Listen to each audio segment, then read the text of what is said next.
அனைவருக்கும் சஞ்சனாவின் அன்பு வணக்கம்.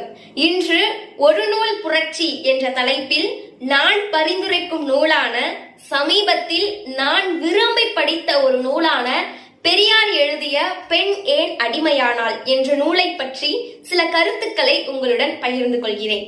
நாம் வேண்டும் பெண்ணுரிமை என்னவென்றால், ஆண்களைப் போலவே பெண்களுக்கும் வீரம், வன்மை, கோபம், ஆளும் திறன் உள்ளது என்பதை ஒவ்வொரு ஆண்மகனும் ஒப்புக்கொள்ள வேண்டும் என்பதே இந்நூலின் வெளிப்பாடு.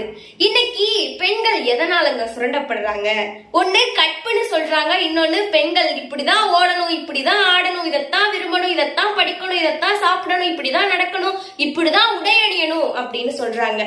இன்னைக்கு இந்த முற்போக்கு காலத்துல சமூக ஊடகங்களிலோ அல்லது நிறைய படிச்சுட்டு வந்து இன்னைக்கு இந்த உரிமையை உடைக்கிறதுங்கிறது பெரிய விஷயமே கிடையாது. இத முன்னாடியே ஒருத்தர் உடைச்சிருந்தாரு, அவர்தான் தந்தை பெரியார். பெரியார் ஏன் பெரியார் அப்படிங்கிறதுக்கு ஒரு சரியான உதாரணம் தான் இந்த நூல்.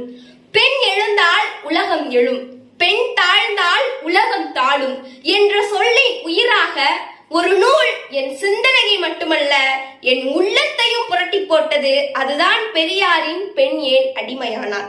இந்த நூலை நான் பரிந்துரைப்பது வெறும் வாசிப்புக்காக அல்ல, உள்ளம் குலுங்கும் விழிப்புணர்வுக்காக. இந்த நூலில் பெரியார் ஒவ்வொரு வரியிலும் கூர்மையாக கேள்வி கேட்கிறார். பெண்களின் கனவுகளை சங்கிலியில் கட்டுவது யார்? கல்வியிலிருந்து அவளை விலக்கி வைத்தது யார்? சுயநினைவு கொண்ட பெண்ணை பயமுறுத்தியது யார்?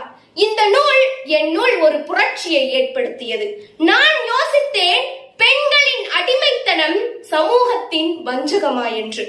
இந்த நூல் எனக்கு கற்றுக் கொடுத்த மிகப்பெரிய பாடம், பெண் பலவீனமில்லை, அவளை பலவீனமாக நம்பச் செய்த இந்த சமூகத்தின் கூட்டு வஞ்சகமாகும் என்பதை ஒவ்வொரு வரையிலும் பெரியார் நுட்பமாக கூறியிருப்பார். பெண்களின் சுதந்திரம்தான் மனித சமத்துவத்தின் மூலக்கல்லாகும். இந்த நூல் தனி மனித மாற்றத்தின் தீப்பொறியாக இருந்தது. என் மனதை சிதறடித்தன. நான் சிந்திக்கிறேனா? நான் சங்கிலிகளை கேள்வி கேட்கிறேனா? நான் தனி மனித மாற்றத்திற்கு தீப்பொறியாக இருக்கிறேனா? இந்த கேள்விகளை இந்த நூல் என்னுள் எழ வைத்தது. அதே சமயம் இது சமூகத்தை சிந்திக்க வைத்த ஒரு புரட்சியின் குரல்.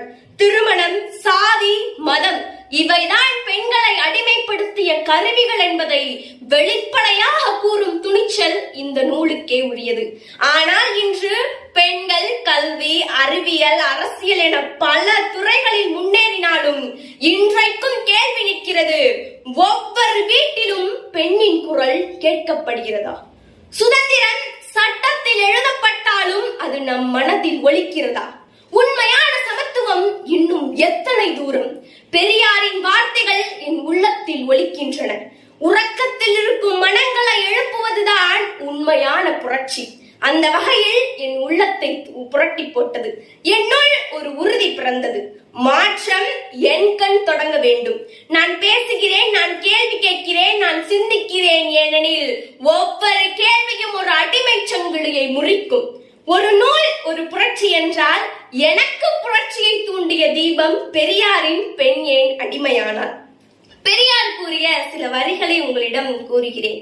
நீங்கள் எல்லாம் மிகப்பெரிய ராணியாகணும், இஷ்டம் போல நடக்கக்கூடிய உரிமை வேணும், உங்களை காப்பாத்திக்க உங்களுக்கு சக்தி வேணும், இன்னொருத்தர் வீட்டுல போட்டு பூட்டுறது போல அடிமைத்தனம் வேற கிடையாது.